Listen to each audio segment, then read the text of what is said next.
తిరగబాటు తిరగబట్టం అనేది ఈయన తిరగబడ్డాను నేను ఏ నష్టం ఉండదు. ఆయన ఇచ్చిన ఎవరు మాట్లాడవు గిఫ్ట్ ఉండదు అంతే కదా. మరలా సంవత్సరం పడిన ఎప్పుడో అనుకోండి ప్రాబ్లం ఉండదు.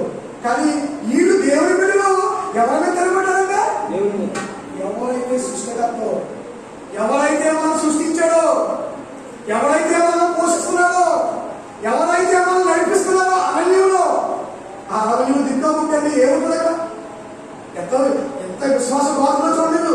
ఆ అరణ్యంలో ఏం హాస్పిటల్స్ ఉంటాయా, నీరు ఉంటుందా, ఆహారం ఉంటుందా, సోడబట్టి ఉంటుందా, ఏముంటాయి అక్కడ, ఏమన్నా అక్కడ. అటువంటి చోట క్షేమంగా నడిపిస్తున్నటువంటి ఈ దేవుడి మీద ఎన్నిసార్లు తిరగబడ్డారు మీరు? ఎన్నో మార్లు తిరగబడ్డారంట. ఆ తర్వాత మాటి ఎడారి అందు ఆయనను ఎన్నో మార్లు వేసారట, దుఃఖ పెట్టి. అదండి అంటే దేవుడు కూడా దుఃఖ పెట్టుకోవాలి కదా అన్నారు. దేవుడు కూడా దుఃఖ పెట్టుకోవాలి. దేవుడు దుఃఖమే ఎవరిని మన బిడ్డలు తిరగబెడతామని గొప్ప సంతోషం. మన బిడ్డలు బాగా పెంచుతున్నామని అసలు మన కూలి పని చేసి 24 hours పని చేసి ఆ సుఖమైన ఎంత కష్టమైన భరిస్తూ వాళ్ళకి అన్ని సక్రమంగా పెట్టి అన్ని పోషిస్తుంటే ఏదైనా తేడా వచ్చినప్పుడు ఏంటి నువ్వు మాట్లాడతావు నీ లెక్క ఎవరికి అని అనుకోండి, ఆ తల్లిదండ్రుల యొక్క గుడ్డ ఏమైపోతాయి, తగిలిపోతాయి. ఏంటి నేను తినకుండా కొడుకు పెట్టేసి తల్లి తినకుండా ఆ కొడుకు మోత పెట్టి వచ్చినట్లే ఆ కొడుకు పెట్టి కారం వేస్తుంది. అలా పెంచుకుంటే ఏదైనా సమయం వచ్చినప్పుడు ఏ తల్లి ఏదైనా గెలిచినట్టు ఏంటి లెక్కకుంటున్నాను ఎలా ఉంటుందండి ఈ పరిస్థితి? ముందు ఏమైపోతే తగిలిపోతే ఎన్నో మార్లు తిరగబడ్డారంట, ఎన్నో మార్లు ఏం చేశారంట, దుఃఖ పెట్టారంట. ఎవరిని? తండ్రిని, కన్న తండ్రిని, దేవుణ్ణి నడిపిస్తున్నటువంటి, రక్షిస్తున్నటువంటి, ఆ భయంకరమైన జబ్బుల నుండి సర్పాల నుంచి కాపాడుతున్నటువంటి ఆ దేవాది దేవుడిని ఎన్నో మార్లు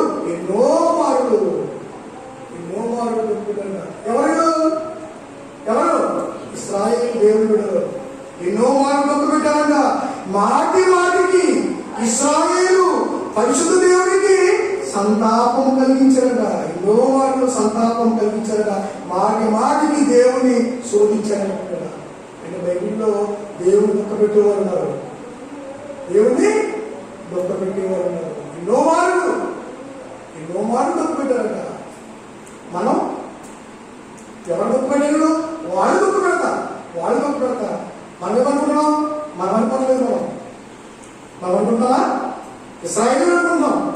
మాటికి వాళ్ళు మనం ఎప్పుడు ఎలా చదువుకున్న బైబిల్ మనం అప్లై చేసుకుని బైబిల్ చదువుకున్నప్పుడు బైబిల్ చదువు ఇశ్రాయేలు వాళ్ళు ఎప్పుడో ఎడారులు అరణ్యంలో వాళ్ళు అన్నారు. కానీ మనం ఆ బైబిల్ ఎవరికి రాసింది? వారికి దృష్టాంతములుగా సంబంధించి యుగాంతంలో ఉన్నటువంటి నీకు కూడా ఏమవ్వాలి? వెంటనే స్ట్రైక్ అవ్వాలి. ఆ చదువుతున్నప్పుడు ఒక్కసారి మన బ్రతుకు చూసుకోవాలి, మన భక్తి జీవితం చూసుకోవాలి. తండ్రి నేను ఎన్ని మార్పులైనా నేను ఏమన్నా దుఃఖ పెట్టానా?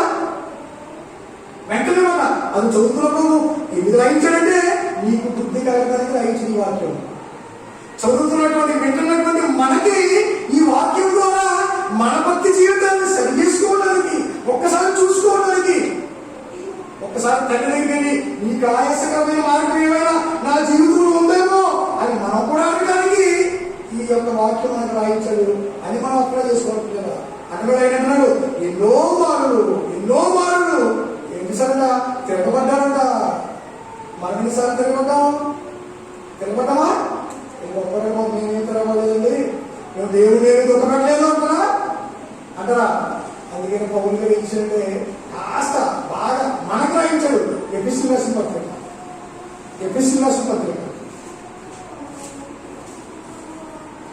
4వ అధ్యాయం,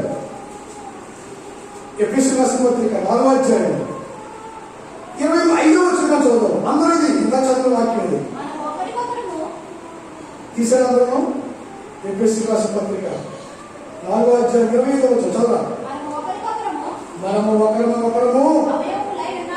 ఉన్నాము. చూడండి బాగా, గనుక మీరు అబద్ధమాడుటమని. అది ఇక్కడ కొన్ని ఏంటంటే ఈ 6 వచనాలు ఏంటంటే కొన్నోము విడిచిపెట్టి ఉన్నాయి, కొన్నోము ఏది ధరించుకోవాల్సింది ఉన్నాయి. మన భక్తి జీవితంలో ఇక్కడ ఈ 25 నుంచి 35 వరకు కొన్ని విడిచిపెట్టాలి, కొన్ని ధరించుకోవాలి అంటున్నాడు. ఏమంటాడంటే పొరుగువారిగా మీరు అబద్ధమాడుట ఏం చేయాలి? మానవుడు బాగా మాట ఇక్కడ బాగా ఆలోచించారు. ఏం చేయాలి? మనం అబద్ధమాడటం మానవుడు. ఏమండి మనం మాత్రం అబద్ధమాడటం? ఇశ్రాయేలు ఎన్నోసార్లు మాటికి ఏం చేశారంట? ఆయన దుఃఖపెట్టారంట. మనం మాటికి వేస్తాం అర్థం లేదా? చిన్న అబద్ధమా పెద్ద అబద్ధం పోయింది. ఇప్పుడు ఏం చేస్తారు కొంతమంది? మరణకరమైన పాపం, మరణకరమ కానీ పాపం అంటే ఏంటి? పాపం అంటే దేవుని యొక్క ఆజ్ఞాతిక్రమమే పాపం. పాపం అంటే ఏంటి? మరణకరమైన పాపము, మరణకరము కాని పాపము. పాపం అంటే ఏంటి? ఆజ్ఞాతిక్రమమే పాపం. దేవుడు ఏమంటాడు? ఏం మానమంటాడు? అబద్ధ మార్గము. నువ్వు మానలేదనుకో పాపమేనా? చెప్పండి. నువ్వు అబద్ధ మార్గం మానలేదనుకో ఏంటది? ఆ పాపం. ఇప్పుడు మనం ఏమంటామంటే దాంట్లో ఎగ్జామ్స్ ఉంది అన్నం అనుకుంటుంది. కాదండి, అబద్ధ మార్గం ఏం చేయాలంట? మనం అబద్ధం ఆడుతామా? అబద్ధం ఆడడం అబద్ధం చేయకుండా అసలు ఎవరు లేదు. అసలు అబద్ధం ఎక్కడ పుట్టింది? ఏ కోపంలో పుట్టింది? మిమ్మల్ని పొంది తినొద్దానా? ఇది నిజమా? అబద్ధం తినొద్దానా? నువ్వు చావనే చావరు. దేవుడు ఏమన్నాడు? చస్తాను మీరు అన్నాడు. దేవుడు ఏమన్నది? నువ్వు చావనే చావన్నారు. ఏదబద్ధం? దేవుడు చెప్పిన మాట కాదు అంటూ అబద్ధం. అక్కడ పుట్టింది ఈ అబద్ధం. అది కంటిన్యూస్ అయిపోయింది. మాటికి ఇప్పుడు మనం చేస్తాం అబద్ధమే ఆడుతున్నాం. మాటి ఎక్కడ ఉన్నావా? నేను ఎక్కడో రాజులో ఉన్నాను, కానీ నేను ఎక్కడ ఉంటే ఇంట్లో ఉన్నాను. అబద్ధం అనేది అబద్ధం. పొరుగువంతో ఏమన్నా సత్యమే మాట్లాడాలి. పొరుగువంతో ఏం మాట్లాడాలి? నువ్వు సత్యమే సరే, అబద్ధం మాట్లాడకూడదు. సత్యమే మాట్లాడాలి. ఎందుకంటే మనం నమ్ముకున్నటువంటి ఆ దేవుడు ఇటువంటి వాడు సత్యవంతుడు, మాట తప్పని వాడు అని తీసుకోవడం లేదు. వచ్చాడు ఆ రాత్రి వచ్చి దొంగలు పట్టుకోవడం వచ్చి వేసుకోవడం దగ్గర వచ్చి అందరూ డ్యూటీలు పట్టుకుని వస్తుంటే ఆయన అందరూ మీరు ఎవరిని ఎత్తుతున్నారు అని అడుగుతున్నారు వేసుకోవడం. అప్పుడు అదేమన్నారు? నజరేయుడైన యేసుని ఎత్తుతున్నాము అన్నప్పుడు ఆయన ఏమన్నాడు? నజరేయుడైన యేసు జస్ట్ ఇప్పుడు ఎలా అయిపోయాడు అనవా? అన్నారు కదా. ఒకవేళ అన్నదనుకోండి నేనే చేసినట్టు ఏం చెప్తారా? వాటికి నేను సంఖ్యలు వేసి ఎక్కడ తీసుకుపోతారు? చంపడా తీసుకుపోతారు. ఆ విషయం వేసుకోవడం తెలుసు అంటున్నాడు. మీరు ఎవరిని ఎత్తుతున్నారు అంటే నువ్వు నజరేయుడైన యేసుని ఎత్తుతున్నావు అంటే ఆయన ఏమంటున్నాడు? నేనే. అబద్ధం మాట్లాడా? మామయ్య ఏమంటాం? ఇప్పుడు పోలీసు వచ్చావు మనం కొట్టుకోవాలి మళ్ళా నేను వచ్చి అక్కడ శుభాకాంక్ష మీదేనా అని అడిగి అనుకోండి. అప్పుడు అది పోలీసులో తెలుసు. నేనేమంటాను? నేను కాదండి అంటాను. నేనేమన్నా అనుకోండి వెంటనే సరిపోయాను. తీసుకోవడం ఏమన్నారు? మీరు ఎత్తుకున్నటువంటి ఆ యేసును నేనే. నేను అబద్ధపడేదా? ఎప్పుడు అబద్ధపడేదా? చావు చనిపోవడానికి తీసుకుపోతారు, సంఖ్యలు వేస్తారు అన్నప్పుడు కూడా అబద్ధపడలేదు. ఆయన సత్యవంతుడు, సత్యమే మాట్లాడతాడు. మనం అంట పొరుగు వరకు ఎప్పుడు ఏం మాట్లాడాలంట? సత్యమే మాట్లాడాలంట. అత్యంతమా కోపపడుడు గాని అది అంటే కోపపడుడు గాని పాపము అంటే కోపపడడం కానీ కోపడడం అటువంటి కోపడితే పాపం కదా. కానీ కోపపడుడి కానీ పాపం చేయకుడి. ఆ కోపపడి అన్నప్పుడు కోపడతాం ఇంట్లో మేము రోజు కోపడుతున్నాం. కోపడుతున్నాం కదా ఆ ఎంతసేపు బయట ప్రజల కోపం నా కోపం ఎంతసేపు సాయంత్రం వరకు ఉండదు. మిగతా అంతవరకు కోపడుతున్నాం. కోపడుతున్న తర్వాత ఆ కోపం ఎప్పుడు ఉండాలి? సాయంత్రం దాకా ఉండాలి. దేవుడు సాయంత్రం తగ్గించాడు నీ కోపానికి. నీ కోపానికి పర్మిషన్ ఎప్పుడు తగ్గించాడు? సూర్యుడు అస్తమించే వరకే ఇచ్చాడు. సూర్యుడు అస్తమించిన తర్వాత నీ కోపం నిలిచి ఉందనుకో ఎవరైనా అయిపోతాడండి? సాతానుడు అయిపోతాడు.